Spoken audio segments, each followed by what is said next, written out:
नमस्कार दोस्तों, मैं रवि सिंघल जीसीएल ब्रोकिंग से। दोस्तों आज हम बात करेंगे एक्सचेंज के अंदर जो अलग-अलग जो सेगमेंट्स होते हैं उनकी। तो दोस्तों जैसे कि आपको पता है एक्सचेंज के अंदर अलग-अलग सेगमेंट्स होते हैं जैसे कैश, फ्यूचर, ऑप्शंस। तो आज हम बात करेंगे कैश मार्केट के जो जो प्रोसेस फ्लो है उसकी और फ्यूचर मार्केट की जो प्रोसेस फ्लो है उसकी। क्योंकि ऑप्शन को समझाना थोड़ा-सा डिफिकल्ट है और इसके लिए थोड़ा टाइम भी ज़्यादा चाहिए। तो मैंने इसके लिए एक अलग से वीडियो बना दी है, वो भी मैं बहुत जल्दी आपके साथ शेयर करूँगा। आज हम कैश मार्केट के और फ्यूचर मार्केट के प्रोसेस फ्लो की बात करेंगे। तो स्टार्ट करते हैं कैश मार्केट की। तो दोस्तों कैश मार्केट का प्रोसेस फ्लो समझना बहुत आसान काम है। इसमें से इसमें सबसे पहले क्लाइंट ब्रोकर को ये बताता है उसको कौन से शेयर खरीदने हैं और कितने शेयर खरीदने हैं। ब्रोकर अकॉर्डिंगली उससे क्लाइंट से पैसे ले लेता है। दूसरे स्टेप में दोस्तों ब्रोकर जो है वो क्लीनिंग कॉर्पोरेशन, जो कि इंडिया में मेजरली दो है, एनसीसीएल और आईसीएल, इनको इन्फॉर्म करता है कि मेरे क्लाइंट को कौन से शेयर चाहिए, इनको वो पैसे दे देता है। थर्ड स्टेप में दोस्तों क्लीनिंग कॉर्पोरेशन सेलर से, जिसने जो ट्रेड हुआ था उस टाइम पर एक एंड पे सेलर भी होता है, तो सेलर को वो पैसे देकर उससे वो शेयर ले लेता है।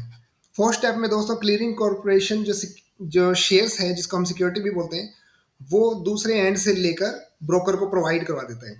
लास्ट स्टेप के अंदर दोस्तों ब्रोकर ने जो आपका डीमेट अकाउंट खोला है वो वाले शेयर्स ब्रोकर डीमेट अकाउंट के अंदर आपके क्रेडिट कर देता है।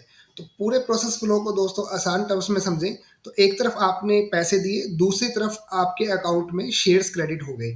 इसमें कोई लेवरेजिंग नहीं होती। जितने पैसे आपने दिए हैं ब्रोकर को उतने रुपए के शेयर्स आपके अकाउंट के अंदर आ जाते हैं। चलिए दोस्तों अब फ्यूचर मार्केट को समझते हैं। फ्यूचर मार्केट को समझने के लिए दोस्तों मैं आपको एक कहानी सुनाता हूँ। इस कहानी से हम लोगों को इस मार्केट की जो फंक्शनिंग है उसको समझना आसान काम हो जाएगा। तो दोस्तों इस कहानी के अंदर एक आदमी होता है, उसके लड़के की 6 महीने के बाद शादी डिसाइड होती है। तो घर वालों ने एक एस्टिमेट लगाया कि लगभग 1 किलो गोल्ड जो है उसकी ज्वेलरी उनको बनानी पड़ेगी। तो पिताजी ने सोचा कि अगर एक 1 किलो गोल्ड मैं 6 महीने बाद खरीदने जाऊंगा तो आज का भाव 50,000 रुपये है। तो उस टाइम पर अगर कल को गोल्ड तेज हो गया 55,000 रुपये तो मेरे को 5 लाख रुपए का नुकसान हो जाएगा। तो मैं एक काम करता हूँ, मैं सुनार के पास जाता हूँ और आज ही 1 किलो गोल्ड बुक करा के आ जाता हूँ। तो वो आदमी सुनार के पास गया और उसने कहा भैया मेरे को 1 किलो गोल्ड बुक करवाना है। तो सुनार ने कहा मैं कर लूंगा, लेकिन आपको मेरे साथ बैठ के कंडीशंस समझनी होगी। मेरी कुछ कंडीशंस हैं, अगर वो आपको समझ आती है तो हम ये आपस में ट्रेड जो है वो एग्जीक्यूट कर लेंगे।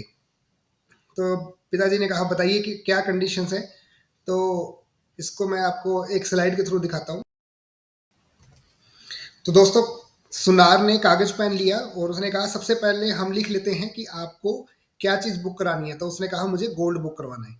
आगे दोस्तों सुनार ने कहा कि आज की डेट क्या है वो भी लिख लेते हैं। तो उन्होंने कहा आज मान लीजिए 1 जनवरी है। तो सुनार ने आगे कहा कि भैया बताइए आज का प्राइस कितना है। तो उन्होंने देख लिया कि आज का प्राइस 50,000 रुपये पर ग्राम है।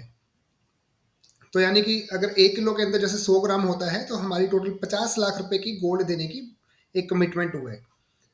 डेट ऑफ डिलीवरी, अब उन्होंने पूछा कि आप कौन सी तारीख को ज्वेलरी बनवाएंगे। तो उन्होंने कहा मैं 30 तारीख को आपसे ये सारा गोल्ड या उसकी ज्वेलरी ले लूंगा। तो उन्होंने वो भी लिख लिया। अब पहली कंडीशन सुनाने रखी कि अगर आप मुझसे 6 महीने बाद डिलीवरी लेंगे तो मैं तो आज ही कोड लेके रख लूंगा। तो मेरे को मेरे पैसों का अगले 6 महीने का इंटरेस्ट चाहिए।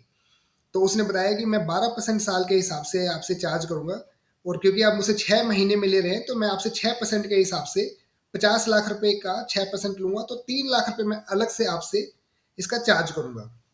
तो टोटल जो वैल्यू हो गई आपको 50 लाख रुपए मुझे देने हैं प्लस 3 लाख रुपए मेरे को आपको इंटरेस्ट के देने हैं। यानी कि जब आप मुझसे 6 महीने बाद 1 किलो गोल्ड लेंगे तो मैं आपसे 53 लाख रुपए चार्ज करूंगा। ठीक है, इसके बाद सुनार आगे बढ़ा और उसने कहा मेरे को एक गारंटी चाहिए, आपसे सिक्योरिटी अमाउंट चाहिए। तो वो पिताजी बोले क्यों, आपको सिक्योरिटी अमाउंट क्या करनी है। उन्होंने कहा कल को ये गोल्ड टूट गया, मैं तो आपके कहने पे आज 1 किलो गोल्ड ले आऊंगा और 50 लाख रुपए बाजार में दे दूंगा। कल को ये गोल्ड 45,000 हो गया और आप मुझसे नहीं लेने आए तो मेरा ये 5 लाख रुपए का नुकसान हो जाएगा। तो मेरे को मिनिमम सिक्योरिटी अमाउंट जो आपसे चाहिए वो 5 लाख रुपए चाहिए, यानी कि 10%। तो मिनिमम सिक्योरिटी अमाउंट जो मेरे को आपसे चाहिए वो करीब करीब 10% चाहिए। तो एट ए टाइम मेरे पास में 10% सिक्योरिटी अमाउंट आपकी होनी चाहिए। तो यहाँ पिताजी को एक बात समझ नहीं आई कि ये मिनिमम का क्या मतलब है। उन्होंने कहा क्या आप मुझसे आगे जाके ज़्यादा भी मांग सकते हैं। तो सुनार ने कहा मैं ये मिनिमम का मतलब आपको बताता हूँ। उसने कहा मान लीजिए आप 50,000 रुपये पे आज ट्रेड कर रहे हैं, यानी कि हम लोग कॉन्ट्रैक्ट कर रहे हैं, कल को इसका प्राइस 44,000 रुपये हो गया, तो आपने मुझे अभी कितना सिक्योरिटी अमाउंट दिया? उन्होंने कहा 5 लाख रुपए। तो कल को अगर ये 44,000 का प्राइस हो गया तो मेरे को जो लॉस आएगा वो 6,000 के हिसाब से 6 लाख रुपए का आएगा।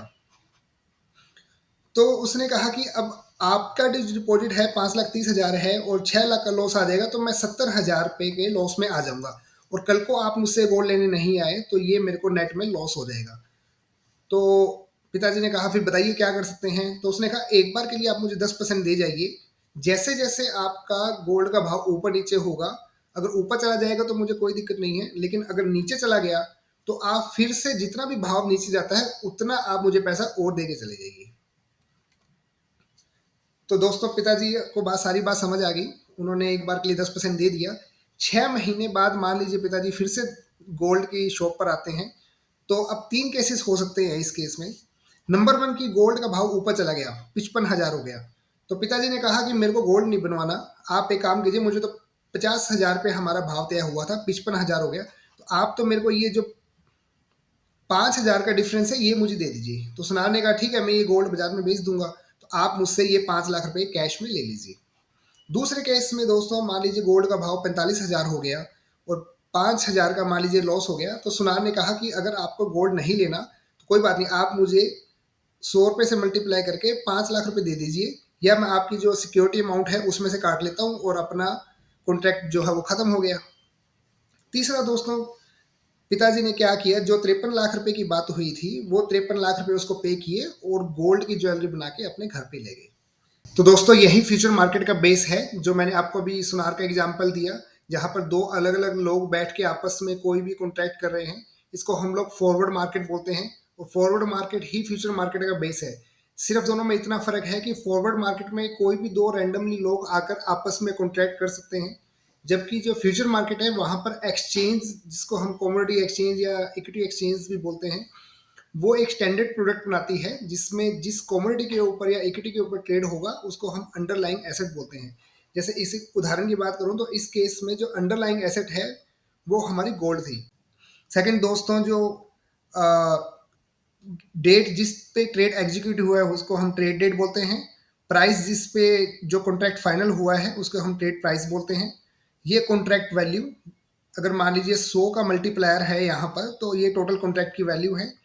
डेट ऑफ डिलीवरी, इसको दोस्तों हम एक्सपायरी डेट भी बोलते हैं, कि यहाँ तक ही अगर कैश में सेटल करना है तो यहाँ तक करना पड़ेगा, इस डेट के आगे कॉन्ट्रैक्ट अपने आप खत्म हो जाएगा।